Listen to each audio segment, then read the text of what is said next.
জয়গুরু সুপ্রভাত। পরমপিতা রাতুলরাঙা চরণে ভক্তিপূর্ণ ভূমিষ্ঠ প্রণাম জানিয়ে শুরু করছে দীপরক্ষী গ্রন্থ থেকে পাঠ। 8ই শ্রাবণ শনিবার 1361, 24শে জুলাই 1954।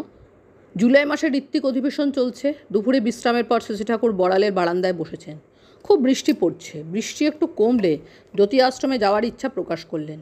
জ্যোতি আশ্রমে জ্যোতিবৃন্দ, জনার্দন দা প্রমুখ উপস্থিত আছেন। শশী ঠাকুর এখানে এসে বসতেই আবার প্রবল বর্ষণ শুরু হলো। বাইরে বেড়ার পাশে পাশে বহু দাদা মা বর্ষার তোড় উপেক্ষা করে ছাতায় মাথায় দিয়ে দাঁড়িয়ে আছেন।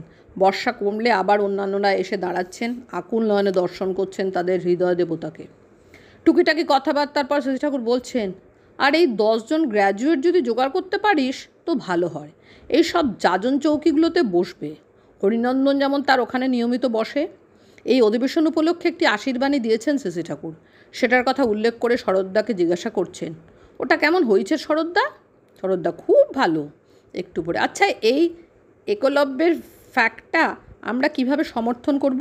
সে তো দ্রোণের সাহচর্য না নিয়েই বড় হয়ে গেল। শশী ঠাকুর, কিন্তু দ্রোণের সাথে পরিচয় ছিল তার। দ্রোণের মৃন্ময় মূর্তি গঠন করে তার পূজা করত। দ্রোণের পরে ছিল অসম্ভব শ্রদ্ধা।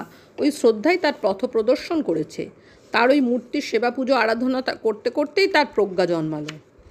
যতীনদা, মূর্তি পূজা করেই যদি এতখানি হয় তাহলে আর লিভিং আইডিয়ালের প্রয়োজন কি?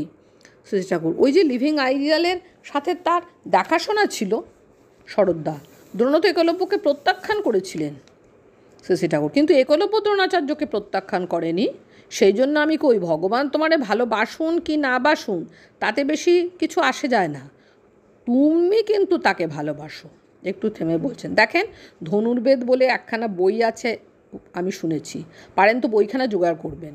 জনার্দন দা, আজ হ্যারাল্ড লাস্কির একখানা ভালো বই দেখছিলাম। শশী ঠাকুর, জোগাড় করে ফেলা।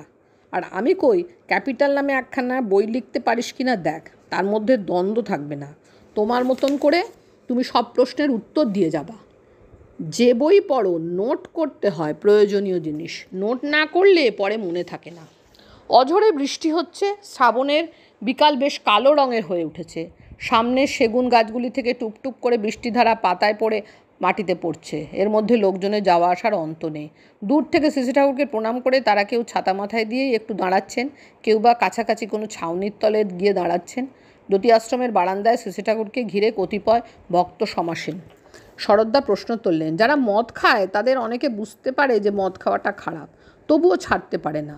শশী ঠাকুর, অনেকের মদ খাওয়াটা একটা পিরিয়ড থাকে, ওই পিরিয়ডটাকে এমন করে অন্য জায়গায় এনগেজ করে ফেলতে হয় যাতে সে আর ওই কাজের সুযোগই না পায়।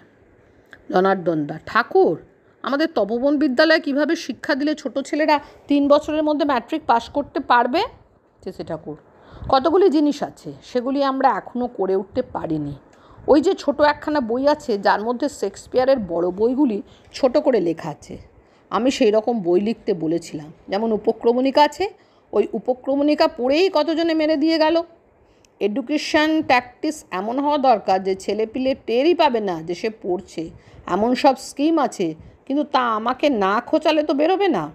শরৎদাকে, আপনারা যদি থাকেন আর সাথে ওরা যদি থেকে কোয়েশ্চেন করে তবে আমি বলে যেতে পারি, ভলিউমস আফটার ভলিউমস হয়ে যায়।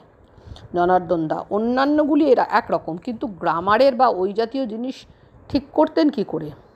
শশী ঠাকুর, গ্রামারের একটা চার্ট করে ফেলেছিলাম।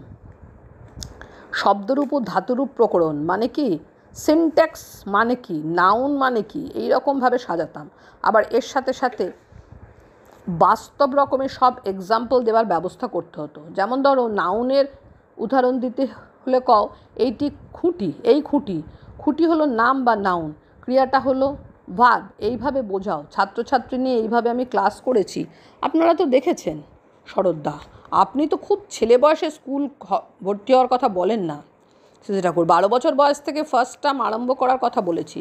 3 বছরে সম্পূর্ণ কোর্সটা পড়া শেষ হয়ে যাবে। শরৎদা, স্কুলে আজকাল অনেকে 14 বছরেই ম্যাট্রিক দেয়। শশী ঠাকুর, কাজল তো 14 বছরে ম্যাট্রিক দিল। এক একটা ছেলের আবার ট্রেনিংয়ের ট্যাকটিস এক এক রকম। চার্মিংয়ের ভিতর দিয়ে বুঝ করানো ঠিক না, বরং বুঝের ভিতর দিয়ে চাপ সৃষ্টি করতে পারো। জয়গুরু, বন্দে পুরুষোত্তমম।